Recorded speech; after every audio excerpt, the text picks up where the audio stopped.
Listen, if your high ticket offer just had a tough month and you're trying to figure out what to fix, it's a simple fix.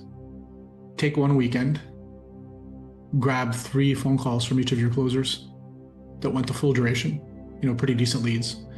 Listen to them. You're going to know really, really quick who's got the highest assistant energy, right? Who's not looking like a leader, but just sounds more like an assistant. Zero in on that person. And then start listening through the call and find if there was any tension on the call. And I mean, you can even ask them, like, I'm going to be reviewing these calls. Is there any particular point of the call I should pay attention to that had the most tension? Like, if you keep hearing stuff like, no, man, it was a good call. Like, we got along well, he seemed really good, but you know what? The economy's tough. He hasn't been working in 3 months. He doesn't have a lot of money. You need to talk to his wife. Now they're selling you on the excuses of the prospect, right? So there was no tension.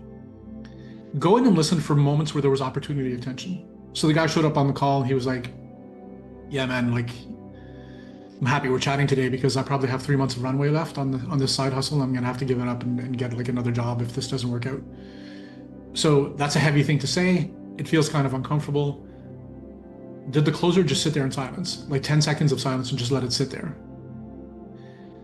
If he didn't, if he rushed in to save the guy, like, bro, don't worry about it, man. That's why you're here. We're going to help you with this. And he starts talking. He just removed the fuel that was actually going to cause the sale. There needs to be 2 or 3 of these tension points during the call to have the gas for the change work that's required at the end of the call, which is opting into the program, making payment, etc. And so what ends up happening is the closer is trying to be a nice person because most of us want to be nice. They can only do so much hard shit all day long. Holding tension is not easy. Nobody likes tension, right? People have stopped talking to their family because they don't like tension. So they're not going to do it for like a prospect. And so you end up with this situation where the tension gets lost, the sale doesn't happen. At the end of the call, that rears its head in objections. I need to talk to my wife. I don't have the money, etc., etc. The closer actually believes this. Like, when I'm reviewing calls, I actually run shadow scripts. Here's what was said. Here's what you believe happened. Here's what actually happened. And it's amazing how fast closers and offer owners can't unsee it after I point it out. Like, this was the exact moment where you lost a sale. And almost everybody thinks the sales are lost at the end in the objection handling. It's completely false. Most sales are lost when tension is relieved, so there was no actual sale that could have possibly happened at the end. And then you're doing like verbal gymnastics trying to save a sale that is impossible because there's no fuel for the fire. So go find those, and then you got to fire that person. It's that simple. Like, you're probably not going to be able to retrain them. Get rid of them.